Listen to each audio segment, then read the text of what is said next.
Yamakadai kuteerera panguva dzino ndiyo channel yenyu inonzi Kulian TV. Nasi without wasting much of your time muri yeZimbabwe regedza tipinde pane nyaya yaJason Muvhevhi uya vakomana madetective ukuzongobvarura kurowa vanhu vakawanda nepfuti panapa. Paita nyaya dzakawanda hama dzangu dziri kuitika, but iye akutaura kuti zoni ndaita zvinhu izvi hama dzangu nditegerereiwo, nekuti pandaiita izvi kwakanga kusiri kuda kwangu, handisiri ndaidaro, asi zvidhoma ndizvo zvaindiitisa kudaro.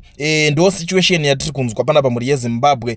Zvinhu hazvina kumira mushe. Former police detective Jason Muvhevhi, charged with 4 counts of murder and 4 counts of attempted murder, told the High Court yesterday that he was haunted by goblins at the time of the alleged offences. Muvhevhi formally faced charges before Justice Gibson Mandaza and Assessors Temba Kuwanda and Hosea Mujaya. The state and defense agreed by consent to admit the evidence of 29 witnesses and the exhibits without objection, and the state will call only the psychiatrist who examined Muvhevhi to testify. The prosecutor alleges Muvhevhi went on a 3-month shooting spree across Harare, Wedza and Mutare that began on November 19, 2022, killing Nyarai Round, Crispin Kanesine, Inspector Maxwell Hove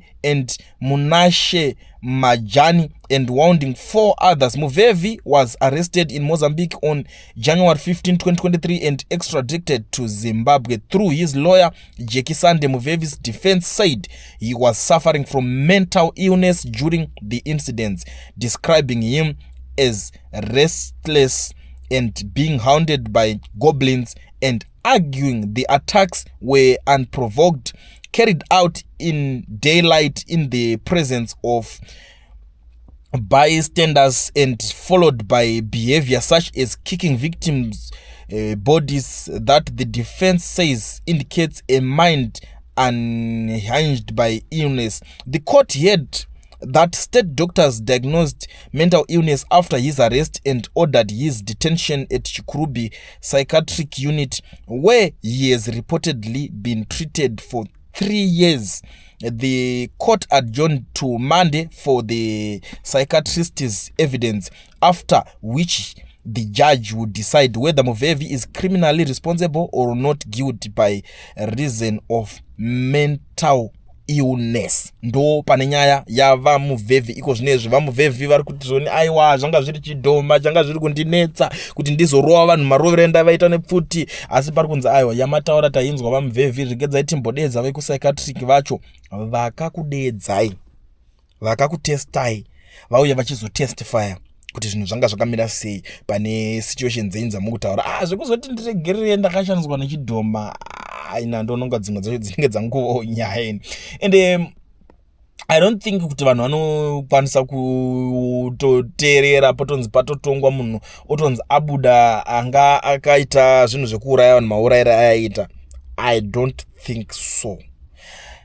Ndozviziva kuti vanhu vakambonongedzera Muvhevhi vakambodai aimboshandana naNhingi, aimbodai, so ini zvese zvino asi kumboona kunge zvinenge zviri necessary kuti zvinge zvichizotaurwa, zvinenge zvine kuti kana kuti zvinhu zvekuti zvinenge zvine basa. I don't think so. Saka guys, ndichadzoka neupdate yacho tozonzwisana kuti yaita seko psychiatrists wacho azouya here, pabatsirwa munhu here, paitwa sei, paudzanwa kuti kudii, nekuti ndo zvimwe zvinhu zvinenge zvakakosha kuti zvinge zvichizozikanwa kuti zvazofamba sei, zvapera sei. Uzatidi chinyaya dzekuti dzinongouya dzopera, tatotanga guwa racho kudai zvoda kuti tibatsirane kuonesana kuti but uyu yaita anyanya, yaisi right, yaita izvi zvaitwa izvi zviri wrong. Izvi ndo nyaya dzatinenge tichida kuti tinge chase tichifambira dzichizoita dzichizopera, toda kutora nyaya dzinopera. Saka ndo pane situation yaMuvhevhi. Ameno zvidhoma zvani zvacho zvaarikuda kuti ndo zvanga zviri kumunikirikina, ende dzimwe nyaya kune nyaya dzisingagadzirisike nesori. Zvakakosha izvo futi kuti zvinge zvichizikanwa, especially nemaZimbabweans. Guys, kune nyaya dzisingagadziriswe nesori.